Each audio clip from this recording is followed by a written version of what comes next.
번째 기본기는요, 은혜라는 단어에 대해서 제대로 아는 것입니다. 은혜를 주신 목적을 바로 알고 있는 목자 100페이지 보도록 하겠습니다. 먼저 디도서 2장 11절부터 3장 7절까지의 내용을 미리 읽으시기를 바랍니다. 찾아서 읽으시고요. 그리고 이어서 강의 계속 듣도록 하겠습니다. 자, 은혜를 주신 목적이 무엇일까요? 은혜를 주신 목적에 대해서 우리가 읽었던 디도서 2장 11절부터 3장 7절까지는 두 가지를 이야기하고 있습니다. 첫 번째는 경건을 위하여서 은혜를 주셨다, 이렇게 이야기를 하고 있습니다. 자, 첫 번째 경건입니다. 하나님의 은혜가 나타나서 우리를 키워주시는 첫 번째 목적은 경건하지 않은 것, 속된 정욕을 버리고 경건하게 살게 하기 위해서 은혜를 주셨다, 이렇게 가르치고 있습니다. 한번 볼까요? 디도서 2장 11절부터 12절 보시죠. 모든 사람에게 구원을 주시는 하나님의 은혜가 나타나 우리를 양육하시되, 자, 그 은혜가 우리를 양육하면 어떻게 됩니까? 경건하지 않은 것, 이 세상 정욕을 다 버리고 신중함과 의로움과 경건함으로 이 세상을 살고 라고 이야기하면서, 은혜가 우리에게 주는 중요한 목표는 신중함, 의로움, 경건함을 이루어서 이 세상을 살아가는 것이다, 이렇게 이야기하고 있습니다.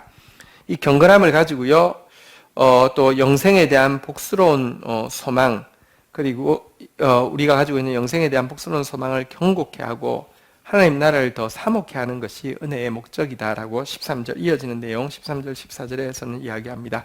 복스러운 소망과 우리의 크신 하나님 구주 예수 그리스도의 영광의 나타나심을 기다리게 하셨으니, 은혜는 우리를 또 죄지어도 된다고 값싼 면죄부를 주기 위함이 아닙니다.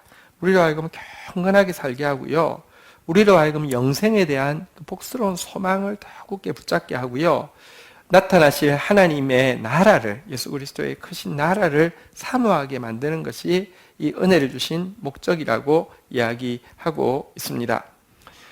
바울은 자신을 하나님께서 목자로 세우신 이유에 대해서 이 디도에게 설명합니다. 왜냐하면 디도도 이제 목자니까 바울과 같은 일을 해야 되니까요. 그런데 그를 목자로 세우신 이유는 택하신 자들에게 경건하게 사는 진리를 가르치기 위함이다. 선택받은 성도들에게 경건하게 살 수 있는 진리를 가르치기 위함이고, 그들에게 영생의 소망을 심어주기 위함이라고 이야기하고 있습니다. 우리 한번 성경 보도록 하겠습니다. 디도서 1장 1절 2절.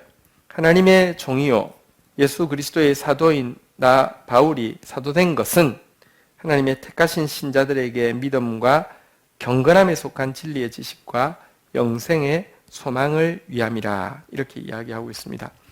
그래서 예를 들면 제자훈련을 한다, 양육을 한다 하는데 양육받은 결과 이 경건하지 못한 세상의 정욕이 끊어지지 않고요, 또 영생의 소망보다는요, 사실 이 세상에 대해서 더 집착하게 하고 이 세상 성공에 대해서 더 이렇게 갈망하게 한다고 하면 그것은 양육이요, 사실은 잘못된 것이고 그것은 은혜를 헛되이 받는 것임을 알 수 있습니다. 어쨌든 은혜를 주신 첫 번째 목적은 우리가 점점 더 경건해지고 점점 더 그의 나라를, 영원한 나라를, 영생의 소망을 사모하는 것이 첫 번째 목적입니다. 두 번째 목적은요, 선한 일을 하는 것입니다.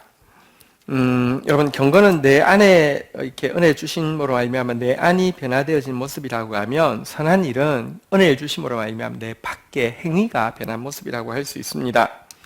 예수님께서 자격 없는 우리를 은혜로 구원하신 두 번째 목적은 모든 불법에서 우리를 구속하셔서 깨끗하게 하신 이후에 선한 일에 열심히 하는 자기 백성 되게 하기 위함이라고 밝히고 있습니다. 우리가 먼저 읽었던 본문 중에서요, 디도서 2장 14절 한번 계속 읽도록 하겠습니다. 같이 읽겠습니다.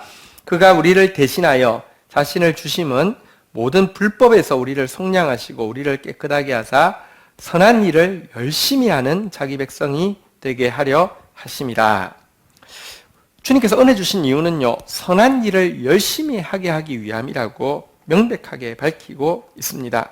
주님을 우리를 구원하신 이유가 선한 일을 열심히 하는 자기 백성. 자, 여기 선한 일을 열심히 하는 자기 백성을요, 옛 성경에서는요, 선한 일을 열심히 하는 친백성 삼으신다라고 자기 백성을 친백성이라고 번역했는데요.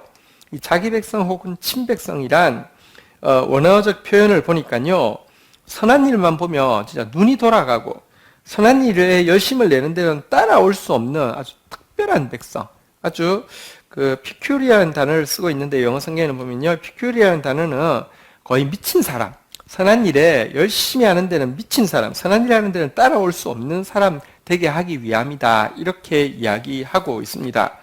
은혜를 주신 목적은 선한 일을 열심히 하게 하는 사람이 되게 하기 위함이라고 하는데요. 선한 일을 열심히 하는 사람이 열심히 해야 될 것이 있습니다. 열심히 하는 건 좋지만 여러분 진짜 상사 중에서 제일 나쁜 사람이 이렇게 멍청한데 열심히 하는 사람이 제일 나쁜 상사라고 하잖아요. 그죠? 열심히 하는 거 중요한데 열심히 무엇 해야 되는지를 아는 거 중요합니다. 첫 번째 해야 될 선한 일은요, 순종하고 복종해야 될 권위에 대해서 잘 알고 순종하고 복종하는데 열심을 하는 사람이 되는 것이라는 것입니다. 또 선한 일을 할 수 있는 준비를 갖추는데 열심을 내야 된다는 것입니다. 또 아무도 비방하지 말고 다투지 말고 관용을 베풀고 모든 사람들에 대해서 온유함으로 대하는데 열심을 내야 된다고 가르치고 있습니다. 이어지는 디도서 3장 1절 2절 한번 볼까요? 너는 그들로 하여금 통치자들과 권세 잡은 자들에게 복종하며 순종하며 모든 선한 일을 행하기에 준비하게 하며 아무도 비방하지 말며 다투지 말며 관용하며 범사의 온유함을 모든 사람에게 나타낼 것을 기억하게 하라. 다시 말하면 열심히 하는데 우리 보십시오. 열심히 한다는 사람은 사람들하고 잘 못 어울리잖아요. 그죠? 근데 오늘 여기 본 선한 일에 열심히 한다는 것은요, 자기 위에 권위자든지 주위에 있는 사람이든지 진짜 복종할 거 복종하고 비방받지 아니하고 또 관용을 베푸고 온유함으로 이렇게 할 수 있는 이런 모습이 이 선한 일에 열심히 하는 모습이다, 이렇게 이야기하고 있습니다. 그리고 그럴 수 있는 사람으로 준비되어지는 것, 이것에 열심내야 된다, 이렇게 이야기하고 있습니다. 자, 그런데 이와 같은 모습 보십시오. 순종적인 모습, 그리고 이제 온유하고 관용을 베푸는 모습, 다투지 않는 모습, 준비된 모습은 워낙에 우리 안에서 나올 수 있는 것이 아닙니다. 우리 본성에서 자연스럽게 나올 수 있는 것은 아닙니다. 우리가 어떤 사람입니까? 이어지는 내용을 한번 볼까요? 디도서 3장 3절에서 7절 한번 보시죠. 우리도 전에는 어리석은 자요, 순종하지 아니하는 자요, 속은 자요, 여러 가지 정욕과 행락의 종로로 탄 자요, 악독과 투기를 일삼은 자요, 가증스러운 자요, 피차 미워한 자이었으나, 여러분 이런 사람들이 우리의 모습입니다. 미련하고요, 순종할 줄 모르고요, 자주 잘못된 길에 빠지고요, 온갖 욕정과 쾌락의 종이 되고요, 악으로 시기심으로 세월을 보내고요, 남에게 정오를 받고 또 서로 미워하면서 살던 우리입니다. 자, 그런데 우리 구주 하나님의 자비와 사람 사랑하심이 나타날 때 우리를 구원하시되 우리의 행한 바 의로운 행위로 말미암지 아니하고 오직 그의 긍휼하심을 따라 중생의 씻음과 성령의 새롭게 하심으로 하셨으니 우리 구주 예수 그리스도로 말미암아 우리에게 그의 성령을 풍성히 부어주사 우리로 그의 은혜를 힘입어 의롭다 하심을 얻어 영생의 소망을 따라 상속자 되게 하려 하심이라. 이 사실을 알면요, 우리가 절대로 선한 일을 할 수 없는 사람인데 선한 일을 할 수 있도록 구원해 주셨고 선한 일을 할 수 있도록 성령을 부어주신 것을 생각할 때, 선한 일을 할 때 여러분 의무감으로 하거나 선한 일을 하고 나서 공로를 삼는 것이 아니라 선한 일을 할 수 있게 해주신 것 자체가 은혜임을 생각하고 감격하는 마음으로 선한 일에 열심히 하는 사람이 되어야 합니다. 이것이 하나님께서 은혜를 주신 목적입니다.